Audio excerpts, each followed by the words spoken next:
Hello and welcome to Unfudge Your Marketing. This is a show where I chat with business owners about their marketing missteps, mishaps, and things that didn't go quite as planned.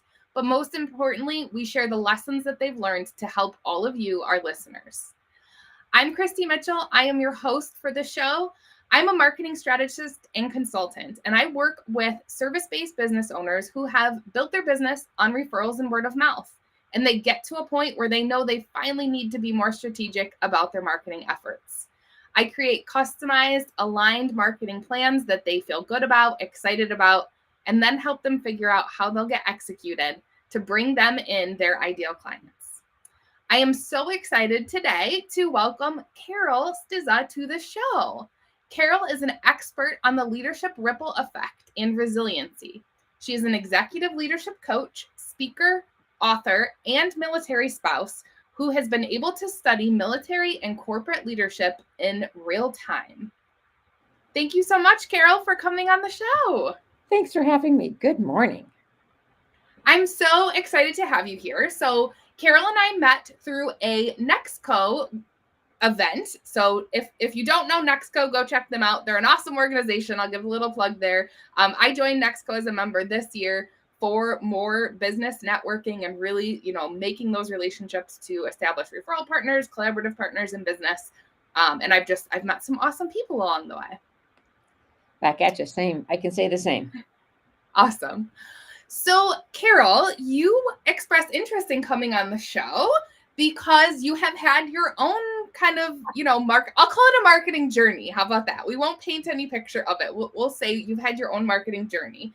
So where is it that you would like to start in this conversation today? Well, Marketing Journey is a really great title to the book of my marketing journey. As we were sharing before, anybody that I know that is really good in coaching usually aren't gifted in marketing. There are a few who are, and for those people, they're the unicorns we all wish we could be. Otherwise, we all need help. And here's a great example of what I mean by that. I got to move from the DC DMV area to Colorado during the pandemic, so October 2020. And I get to Colorado and I am just in love with the aspens turning in the fall, the mountain air, what nature does and the space it gives your brain. And I go, oh, this would be amazing. I think I'd like to put a retreat together for when the aspens are turning. It's such a metaphor for business. And I created this wonderful, I was so excited about this retreat. Now, take in mind, I had just moved from the Washington, D.C. DMV area.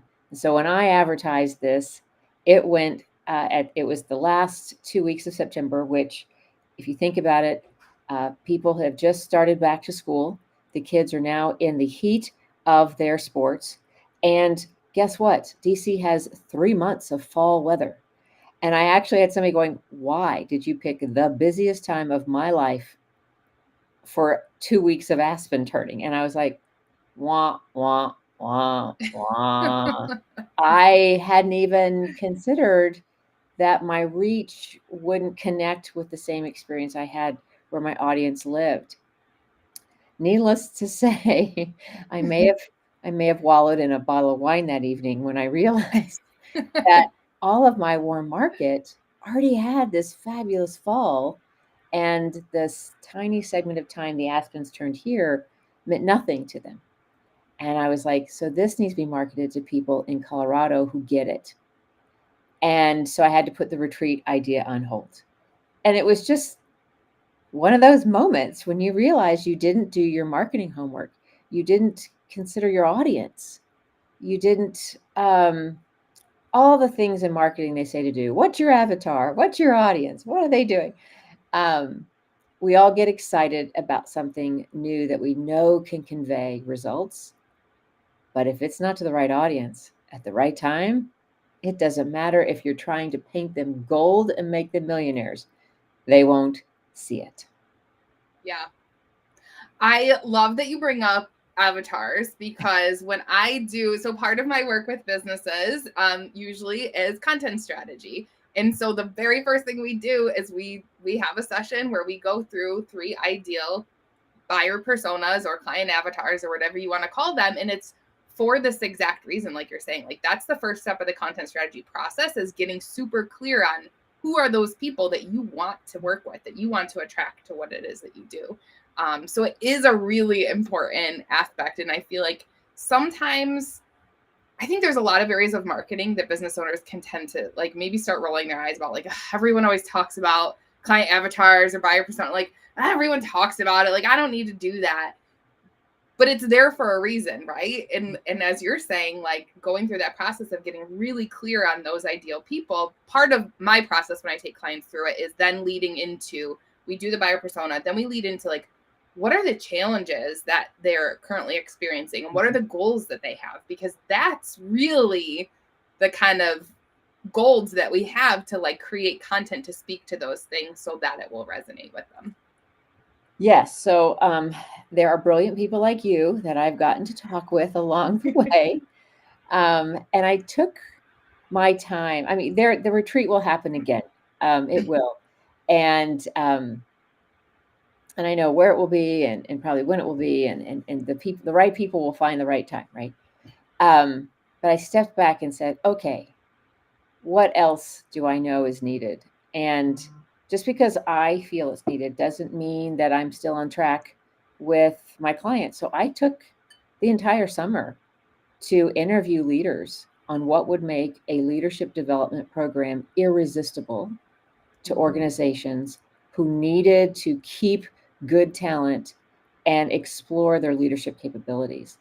So now I've designed it based on those interviews and based on a lot of other research. I didn't do it just for those interviews, but I wanted to prove that my hypothesis and my direction and my thinking was on target. And along the way, I got validation that it was on target, but I learned a couple extra new things. And that was priceless because I'm like, that's an easy build in. I didn't even think about that. You're right. That's a great thing. So I'm really excited to kind of get this program socialized to organizations this fall and say, we've developed this. I'd love for you to send one or two people. Let's get your pipeline of leadership development started, and let's get rocking and rolling. So I'm very excited about it this time, but I've gotten to know who my market is and really what they want and need and their limitations. I love that. There's a few points in here, right? Again, this show is all about those lessons learned. So knowing that you need to be clear on your, like putting yourself in your audience's shoes, right? That's our first lesson. And then I love your point about doing the research, right? Like going out and doing that market research, getting that firsthand, feedback from those potential people that you might be marketing to for that offer. Like, what is it that you're looking for so that you can tailor it? And this is something I've actually talked about as a guest on other people's podcasts when we're talking about like group programs or memberships that you're launching. And the big mistake that a lot of business owners make is not marketing until they're ready to launch, which is actually really counterintuitive when you think, right, what you were doing was market research. I would put that in the bucket of marketing, and you're building up your audience, right, of trying to like reach new people and get them on your email list and stay in touch with them over time. Those are things that you want to be doing all along the way, not just when you're ready to announce that thing that you're trying to sell. And I think that's where, sometimes marketing and sales get confused, and people put marketing on hold when really they should be marketing all along. Yes, I've learned that the hard way. I've learned that the hardest way possible. And I think what people need to realize is that when we build, like in the coaching world, I'll just pick the place that I thrive. We hear what people are challenged by on a regular basis. And all of our coaching conversations are confidential. So it's not like I'm like, did you know what Susie went through last week? No. But you start to see a theme and you start to go, this is hitting everybody the same way. And because they're talking to me, they're not talking to each other, which is, I think, why we value masterminds, peer groups, getting people from different companies together to just understand that they're not alone. Yeah. But that helps you understand this word avatar. What keeps them up at night? What do they get up and do or trying to do every day? It doesn't matter what they look like. Somebody says, well, what color skin? I said, no, it doesn't matter what they look like. The human is dealing with this. And women and men may deal with things differently, whether it's traditions or the way they see the world or the way they want their family to run, whatever. But at the heart, they're still dealing with the same things. Can I get it all done? Who do I delegate to? Is delegating abdicating or is it developing? I'm like, well, it's developing, but yeah, I get how you can get scared of abdicating your work. It's do I have the right people and can I depend on them? And do they have my back? Oh, do I have to have their back? How do I do it all? And they get caught in the cyclone of their bubble, their own reality. But the way they see their reality isn't the reality, which is why a coach can be a great thinking partner and challenge them. But back to your point about marketing, when you start to see common issues, we get excited and have this great idea to develop something that we know they're going to want, and we forget to check in with them. Say, if this were developed, would you be interested and would you have time for it? Why are we tasking people who are already struggling with time to take more time to do something just because we developed it? It's not the answer all the time. So getting to understand the strategy and getting to know your audience becomes more important than we realize just because we had a good idea. Yes. So I would love to know from you, Carole, how do you, for those listeners out there who are like, oh my gosh, this is definitely an area of opportunity that I could improve in my own business and marketing. What are some of the things that you've done it sounds like you've had conversations, right? Like I'm guessing those are one-on-one, just kind of asking those market research type questions, but are there other things that you've done to really get that input and feedback to help you craft the thing? Yeah. So it's funny because leaders always go, what's the latest intel on leadership? And I go, probably the same thing you're challenged with. Everybody's trying to. So I actually called the course Leadership Intel because they need to know where the research came from and what's working in other organizations across the board. But to your point, I've also asked the question, what would make this a no-brainer for you to go, that's a good price, it's a good ask of time, it's doable, and I now know what I can get, the return on investment.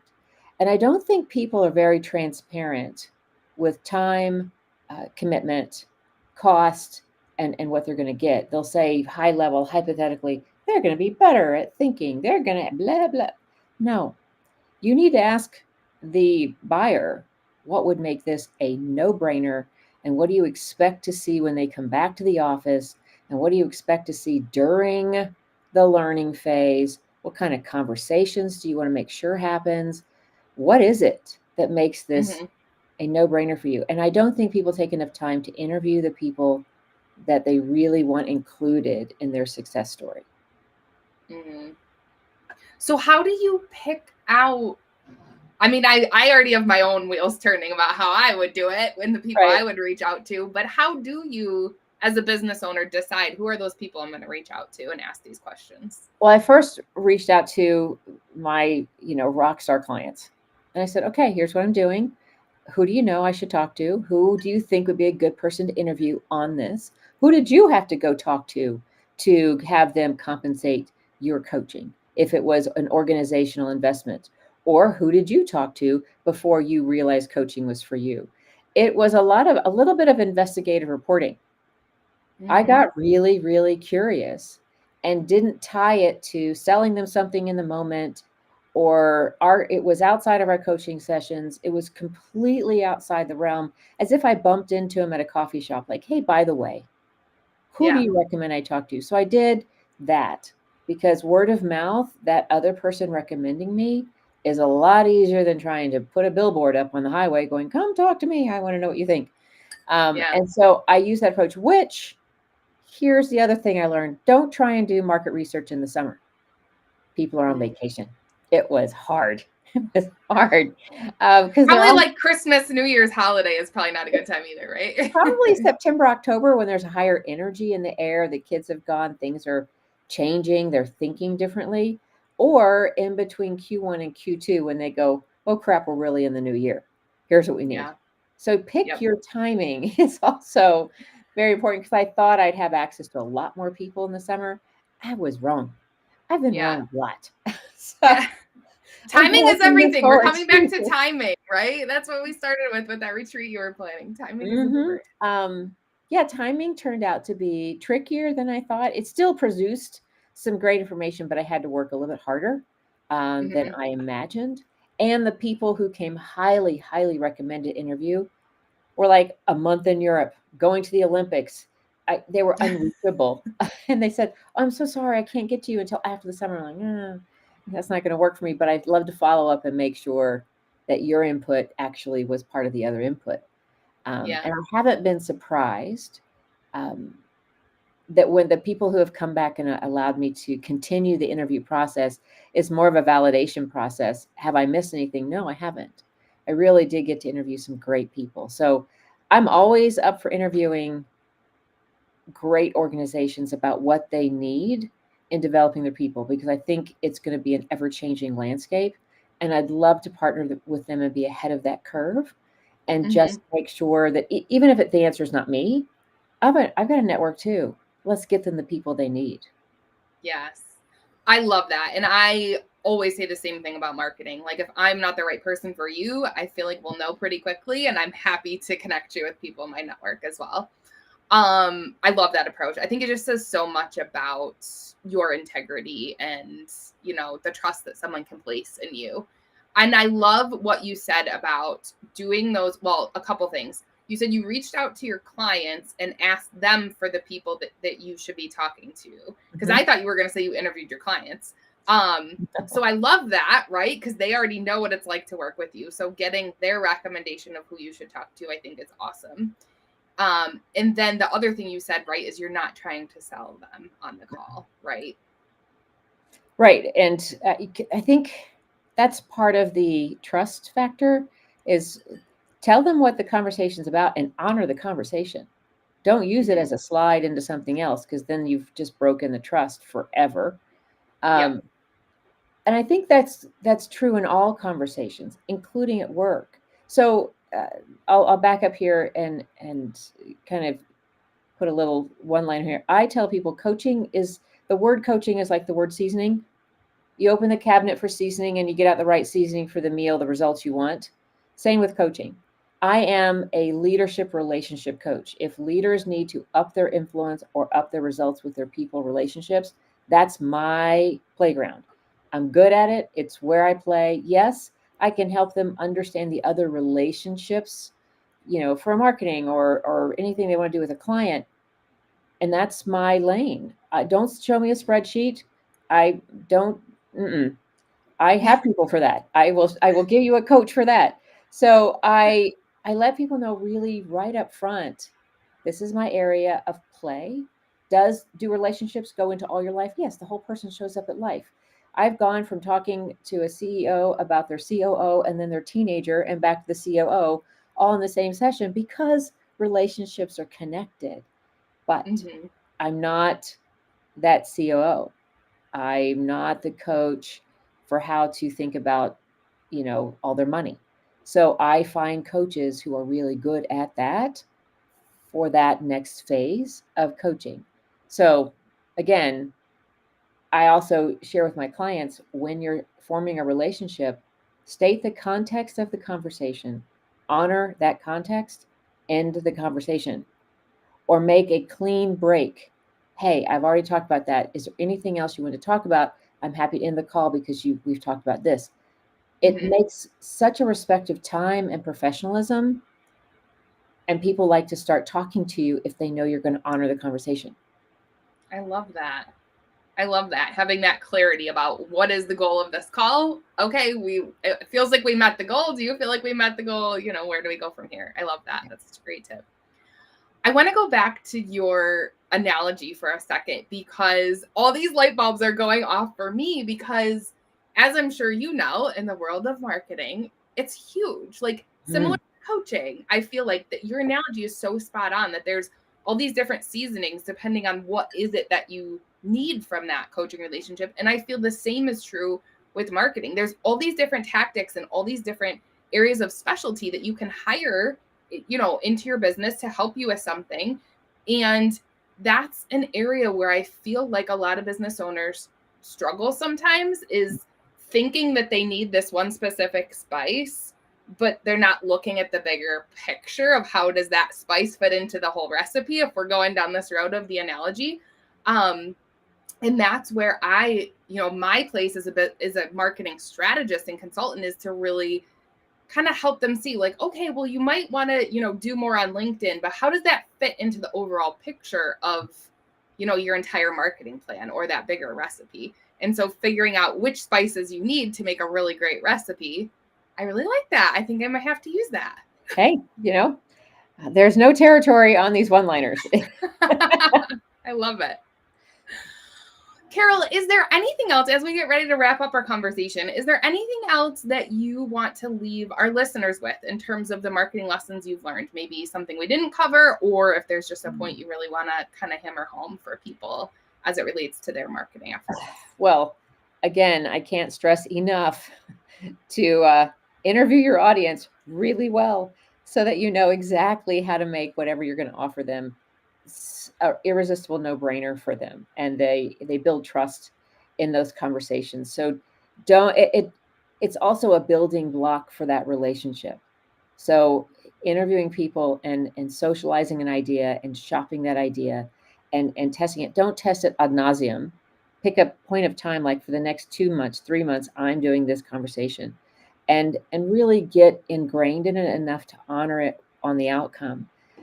For that, now that we've developed this wonderful program based on all these research, I'll ask the audience, I just send me organizations I need to talk to continue the journey of seeing if this program that I've developed, it fits their needs right now, or whose need does it fit? And yes, just keep the relationships moving. It works in marketing and coaching. Yes, it's all about relationships. It is. I've definitely touched on that in many other episodies. It's all about relationships. Awesome. Well, Carole, I want to thank you so much for your time today coming on the show. And if any of our listeners are looking to get in touch with you, learn more about, your area of expertise and your upcoming program that you have, how can people find you? You're going to say that again. My AirPods just died. Sorry. Oh, no worries. That's okay. I was just saying, if anyone who's listening to the show is interested in learning more about you, what you're offering, the area that you specialize in, how can people reach out and get in touch or learn more? I love to connect on LinkedIn. And my name is spelled uniquely. I have an E on the end of Carole, and my last name looks more like pizza than it sounds. So if you can provide a one-click, but please go to LinkedIn for Carole Stizza. And I have a website, relevant-insight.com. And I welcome all conversations. And I think so many people kind of guard their time against that. But I have found that most people respect what you do enough to know that when they're reaching out, it's going to be a valuable conversation, regardless of what they think. So be braver and reach out and have conversations, because I love them. Awesome. Thank you so much, Carole. I really appreciate it.